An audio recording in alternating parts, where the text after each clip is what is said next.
Let me get your reaction to the EFF statement saying basically all of this is the South African government's fault because it's had no backbone in resisting pressure from the West. Are they right?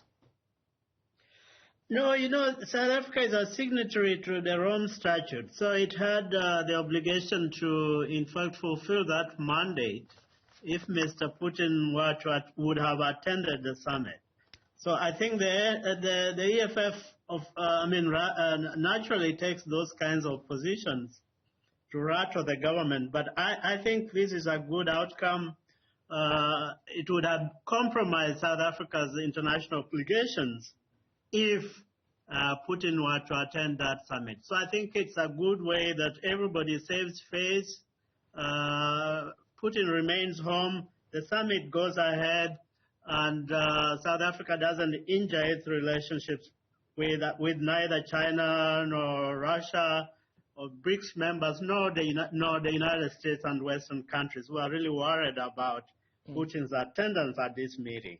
What does it mean, though, for the dynamics for the Brics nations? Because Russia is a big player within that organization, and at this stage will be the only one without a head of state present when they gather in Johannesburg.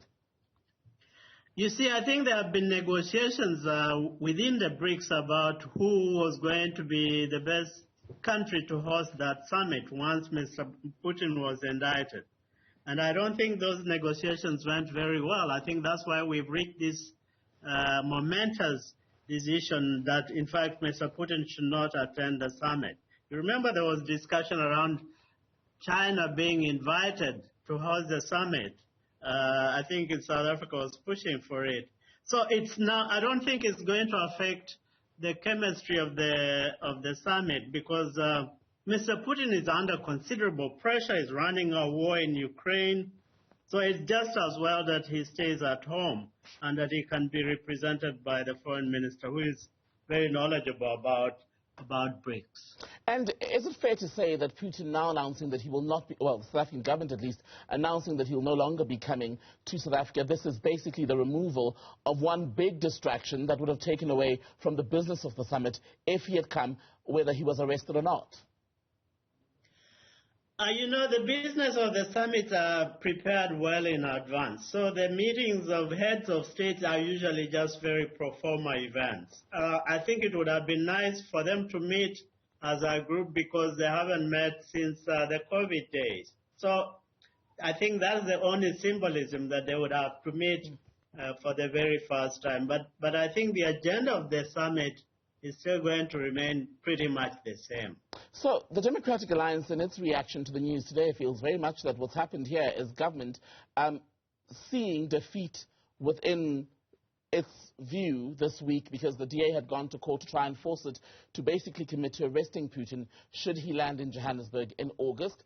The party takes credit on that score. In his response, which was made public yesterday, President Ramaphosa said that arresting Putin would basically be a declaration of war. But a clip that we played earlier tonight, the Russians say that there was no explicit expression from them that any arrest of Putin would be such a declaration. So does that suggest that the South African government lied, or that the Russians consider it perhaps not too polite to express it outright? I think the victory of the DA here is that it exposed South Africa's government decision to be opaque, not to be transparent. I think the decision about the court was important because we had to get some truth about what is going on. But I don't think it directly influenced Putin's decision or whoever. I think these were issues that were probably being negotiated, and we just reached this agreement today. But decisively, I think it is important that the president be found making a statement of that nature, which is embarrassing, actually, because I don't even think Mr. Putin himself believes that Russia would have attacked South Africa. But I think we need that transparency. And so the DA, made a bold move to go to court because we need all that information out there for the future. And at this stage, we're not too clear on whether the decision announced today will render the proceedings on Friday moot, because what the DA was, as I was saying earlier, seeking was a declaration that should Putin arrive, he would be arrested. Do you think the fact that we now have a decision to say he's not coming means that, as far as the court aspect is concerned, this is now perhaps a missed opportunity legally?